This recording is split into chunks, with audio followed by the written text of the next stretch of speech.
जय शंकर के मित्रों, स्वागत है आपका YouTube के हमारे इस ज्योतिषीय कार्यक्रम में। और आज हम आपको बताने जा रहे हैं, यानी आज का हमारा विषय है कर्क राशि वाले जो मित्र हैं उनके लिए कैसा रहेगा 2024 का संपूर्ण वर्ष। 2024 में प्रत्येक ग्रह प्रत्येक माह की संक्रांति से विश्लेषण करके बताया जाएगा कौन सा माह आपके लिए सर्वश्रेष्ठ रहने वाला है और कौन सा माह आपके लिए नेक्स्ट रहेगा। तो ध्यान लगा करके सुनिएगा, कॉपी पेन लेकर के बैठिएगा ताकि आप नोट कर सके कौन सा महीना बेस्ट और कौन सा महीना आपके लिए खराब रहने वाला है। विषय को आगे बढ़ाते हैं। पहले हम बता देते हैं आपको, कर्क राशि वालों को वर्तमान में शनि की ढैया चल रही है। शनि अष्टम भाव में बैठ करके धन भाव को, धनागमन के जो रास्ते हैं उनको अवरुद्ध कर देता है। कर्म क्षेत्र पर दृष्टि है। कर्म क्षेत्र में बार बार बाधाएं, अड़चनें, बोझ से वैचारिक मतभेद आदि आपको रह सकते हैं। हालांकि कर्म भाव में बृहस्पति बैठा हुआ है और बृहस्पति पर शनि की दृष्टि विरक्त बनाती है, सबको छोड़ करके भजन करने के लिए प्रेरित करती है। प्रवज्या या संन्यास रेखा भी इसको हम बोल सकते हैं। लेकिन दशम भाव में बैठा हुआ गुरु अध्ययन अध्यापन के क्षेत्र में आपको सफलता प्रदान करेगा। आध्यात्मिक क्षेत्र में बड़े संवैधानिक पद की प्राप्ति होगी। और जो मित्र अध्ययन अध्यापन के क्षेत्र में सरकारी सेवा प्राप्त करना चाहते हैं उनको विशेष सफलता प्राप्त होगी। जुडिशियल बैंकिंग सेक्टर में काम करने वाले जो बैंक की तैयारी कर रहे हैं उन मित्रों को भी विशेष सफलता प्राप्त हो सकती है। यानी कर्क राशि वाले मित्र जुडिशियल सेक्टर में, बैंकिंग सेक्टर में, अध्ययन अध्यापन के क्षेत्र में विशेष सफलता प्राप्त कर सकते हैं। और दशम भाव का बृहस्पति कुंडली के समस्त विघ्नों का भी दोष दूर कर देता है। कहा है किं कुर्वन्ति ग्रहा सर्वे यस्य केंद्रे बृहस्पति मत मातंग योथानाम शतम हंती च केसरी। जिस प्रकार से वन में कितने भी जीव जंतु हो लेकिन वो सिंह के सामने कुछ भी नहीं कर सकते। ठीक है। तृतीय भाव में बृहस्पति केतु बैठे हुए हैं और भाग्य स्थान में राहु। भाग्य स्थान का राहु बहुत ज़बरदस्त फल देता है। भाग्य वृद्धि के अवसर प्राप्त होंगे, बड़ा लाभ होगा, साथ ही बड़ी हानि भी हो सकती है।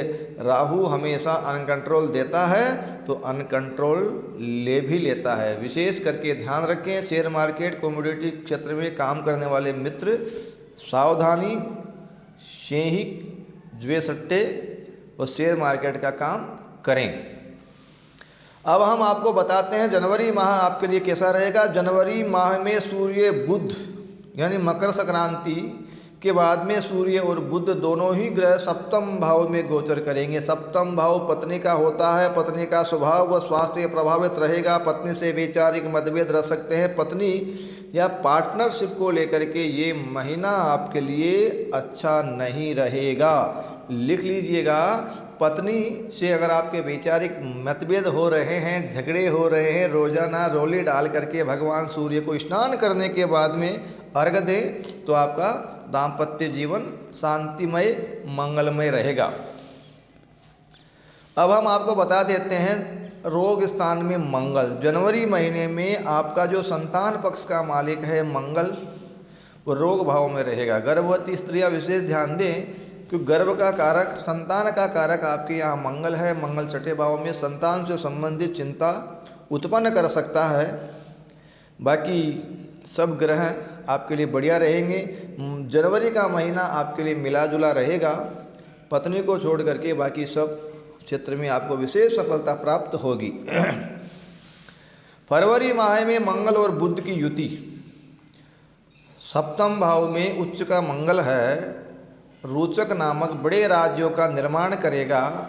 लेकिन पत्नी के स्वभाव व स्वास्थ्य में अभी भी सुधार नहीं हो सकता क्योंकि मंगल और बुध को न्यूरोलॉजी की समस्या प्रदान कर सकते हैं। सूर्य शनि शुक्र, पिताजी को थोड़ी सी न्यूरोलॉजी की कोई प्रॉब्लम हो सकती है। आपको भी पेशाब संबंधित तकलीफ हो सकती है। शनि शुक्र की युति, सूर्य के साथ में शुक्र थोड़ा अच्छा नहीं माना जाता। स्वास्थ्य में गिरावट रहेगी। भाग्य वृद्धि के अवसर प्राप्त होंगे।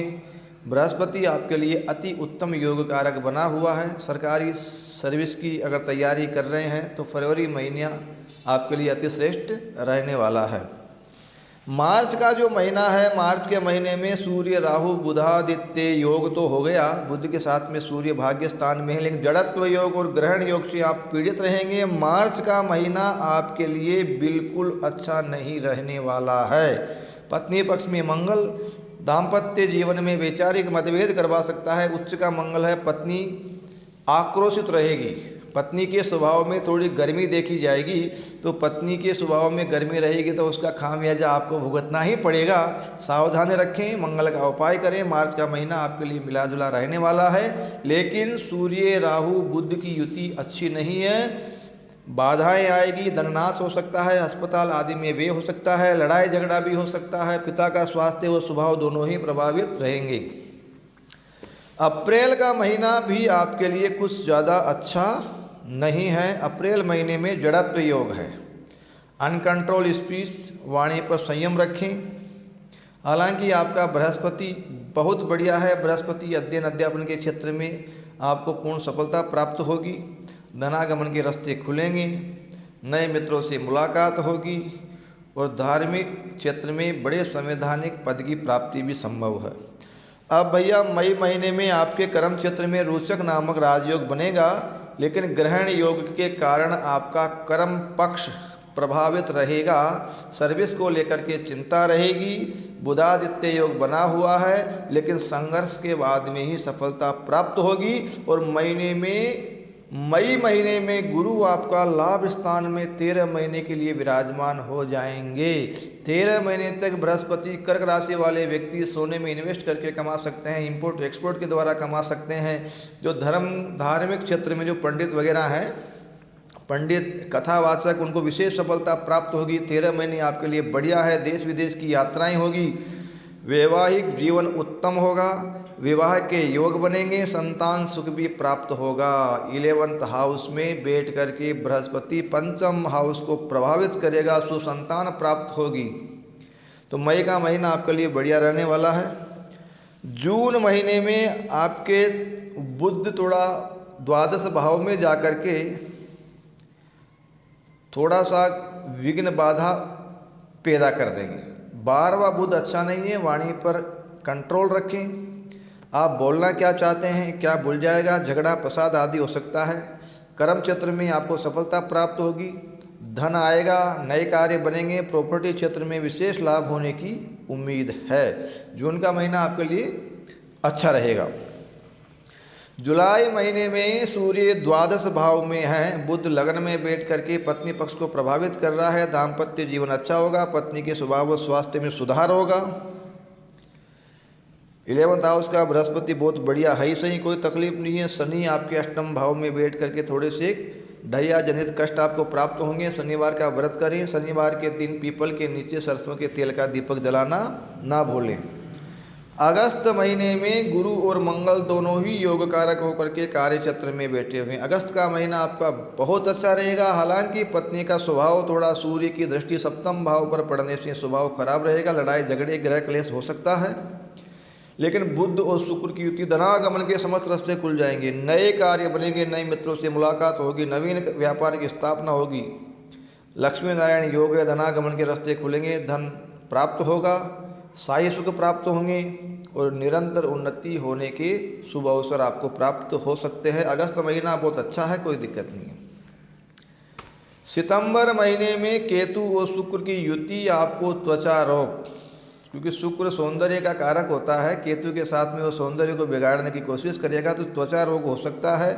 मंगल द्वादश भाव में पंचम, संतान आपके विदेश जा सकती है या संतान के विदेश जाने के योग बनेंगे और संतान से संबंधित चिंता आपको रहेगी।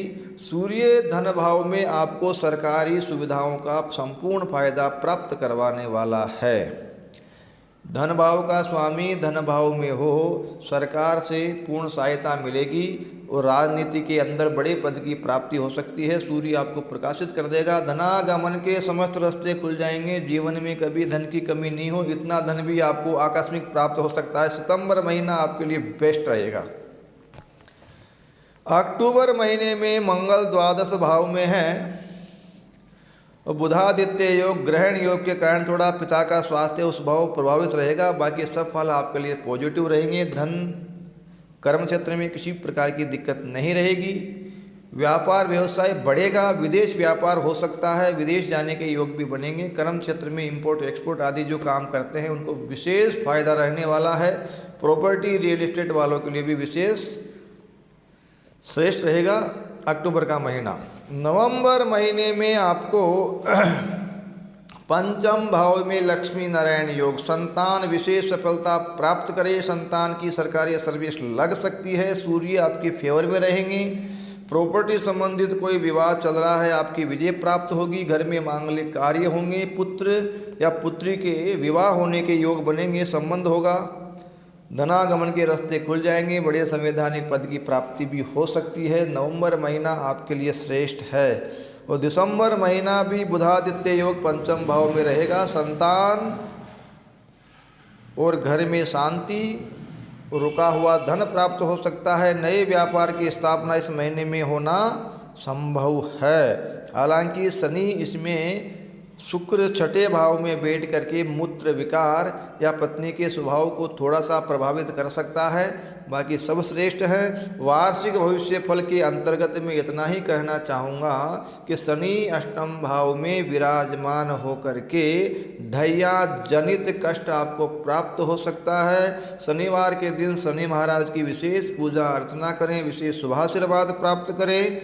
और पीपल के नीचे हर शनिवार सरसों के ये तिल्ली के तेल का दीपदान करके आप शनि महाराज से विशेष शुभाशीर्वाद प्राप्त कर सकते हैं। जय शंकर, शुभाशीर्वाद।